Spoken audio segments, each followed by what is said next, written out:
So if you guys have been wholesaling for any amount of time, you'll know that there's different levels of actually wholesaling. On one end, when you get started, your average deal size, meaning you do one deal and your average profit is gonna be like 5 to 7 grand. And that's kind of like the first, beginning start to it. Now, some people, especially in California and New York, they pop off and make 20, 30 grand on the first deal. I get it, but most of us start in that particular realm. And then we'll add some things and we'll change some things and we'll naturally get better, and that average deal size goes up. But for some reason, you still find yourself, going check to check, marketing to marketing, deal to deal, still trying to figure out how you can grow your real estate investing to business to $100,000 a month, and more importantly, to over a 35% profit margin. That's one thing that most people don't talk about, is wholesaling is really just a marketing company. So you find yourself spending so much money on marketing that it's tough for you to actually make a profit when you actually do that deal. Now, today I want to share with you a couple of things that I've done to, number one, grow my deal size, and number two, make deals more consistent, and then number three is increase our net bottom line, so that way we can continuously throw off cash from our real estate deals. Not just one time, but multiple times.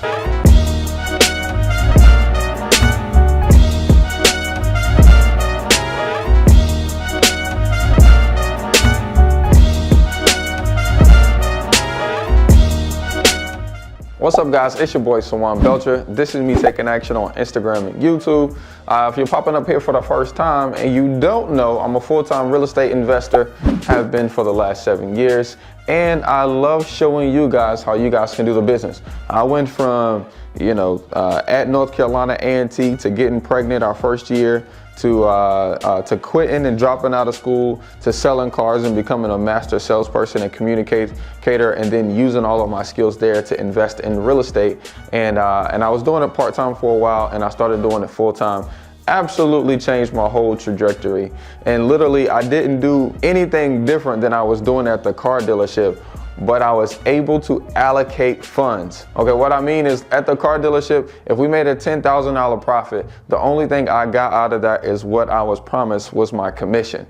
But in real estate investing, when you're the owner, you get the full $10,000 and you are now in charge of allocating those funds to marketing, to commissions, to taxes, to whatever else, to payroll, whatever else you'd like to put in there, you can. Okay, because the beautiful part about living in the United States is that businesses, we get the benefit of spending money first before we pay taxes. But an employee, you have to pay taxes before you get paid. Okay, so in this video, I'm gonna help you, encourage you to make more money per deal in your wholesaling business. Okay, and I'm gonna tell you, kind of what helped me, because we were doing like 2 deals a week, averaging $7,000 a month, but it still felt like I was missing a piece. All right, now the first piece that I was missing was that I was wholesaling everything. I created this huge funnel, this disposition website, this auction system, huge cash buyers list.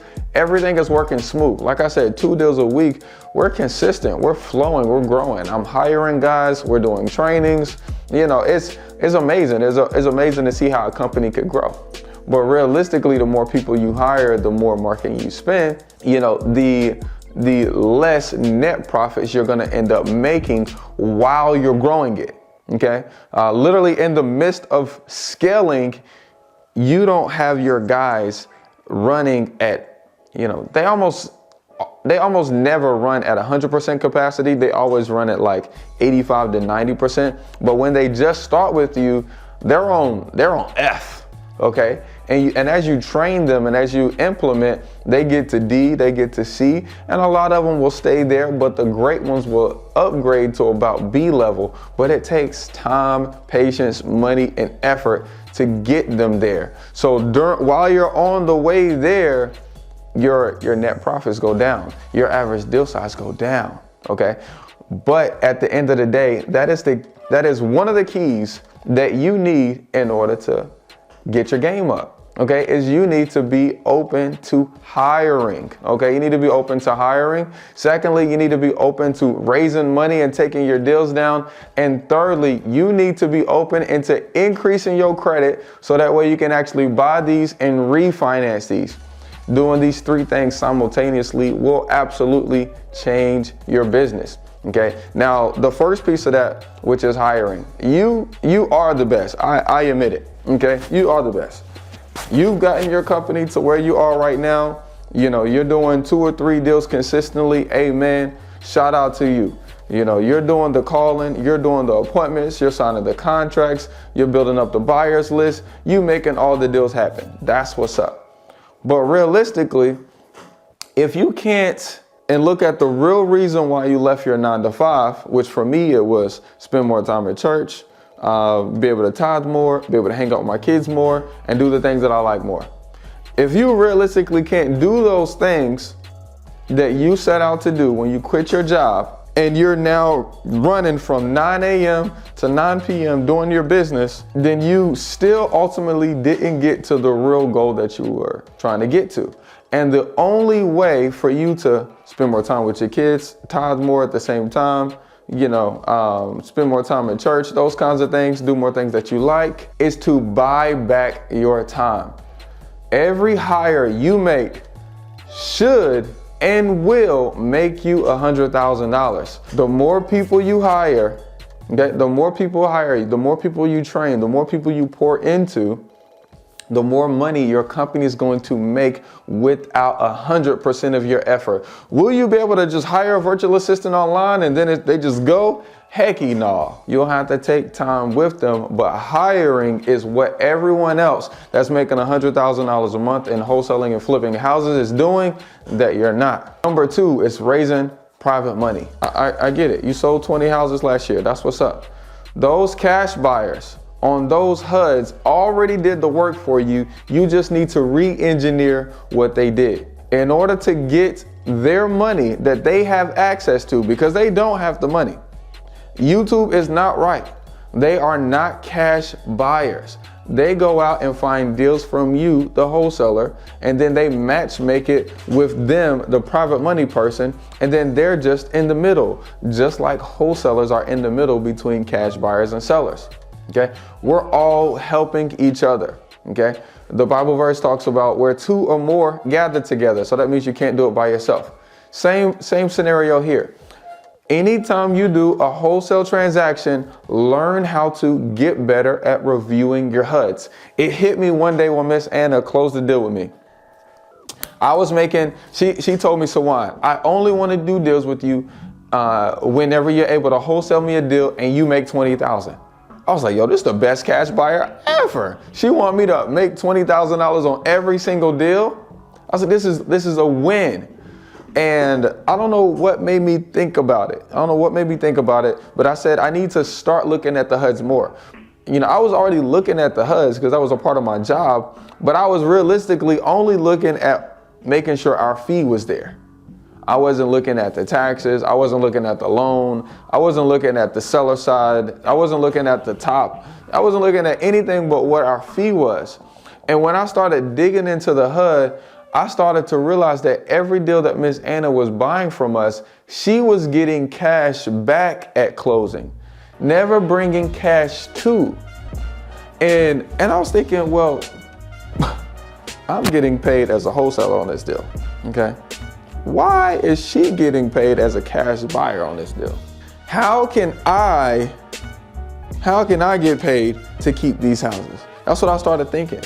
And the more I looked at that HUD, the more I realized her lender, her private money person is right there on the HUD. At the top, you'll see the seller, you'll see the buyer, and then there's a little box called guarantor. That right there is the private money guy. And since you're so good at wholesaling and skip tracing, find that person, reach out to them, congratulate them for doing another real estate deal, see if they're open to doing business, and start sending them your opportunities with the terms that you want before you send them to your cash buyers. Jim, that was worth a like, okay? Number 3, and then lastly, in order to change your business, the check that you're missing out on because you fell into the lie of you don't need any credit to do real estate. So it's okay to dump my credit, get a bunch of credit cards, never pay them off. You fell into that lie. All right. You went in and say, hey, every deal that I get, I'm gonna wholesale it because that's how I make money. Forget my credit. I'm dumping it. Stop. The check that you're missing out on is the one that I'm getting today. Check this out. So I bought a house in 2018. I bought a house. I think it was probably November 2018. And I picked it up subject to. And it was 3 years to pay it off. So like I said, I had bad credit at the time. That was my motto. I could buy whatever I wanted.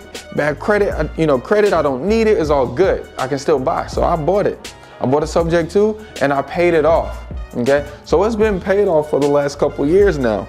But I'm looking at my net worth, right? And I'm looking at all of the equity that I have, and I'm like, yo, this house is worth like $165,000. That's what it appraised for. So I'm like, I got $160,000 just sitting here. I'm trying to buy more and explode my brand, explode my portfolio, and I can't use this money. Today, I'm getting a wire for $65,000, okay? All because I already did the work of buying the property. All I did was just add a little credit to the mix, okay? And my credit ain't amazing. Okay, I added a couple authorized users. I had a couple things dropped off of my credit. I started paying my bills on time. Boom, end up with a 680 credit score, and I got a a cash out refinance check today of $65,000. Well, it was $62,380 because you had to minus a couple fees and whatnot.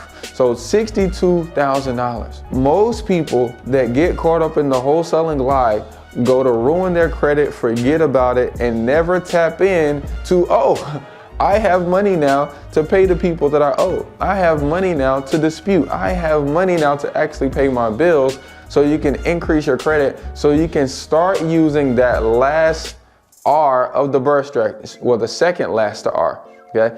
The BRRRR strategy is to buy the property, to rehab the property, rent it out, and with that rent, you'll be able to use that rent from that property to qualify for a debt service coverage ratio loan.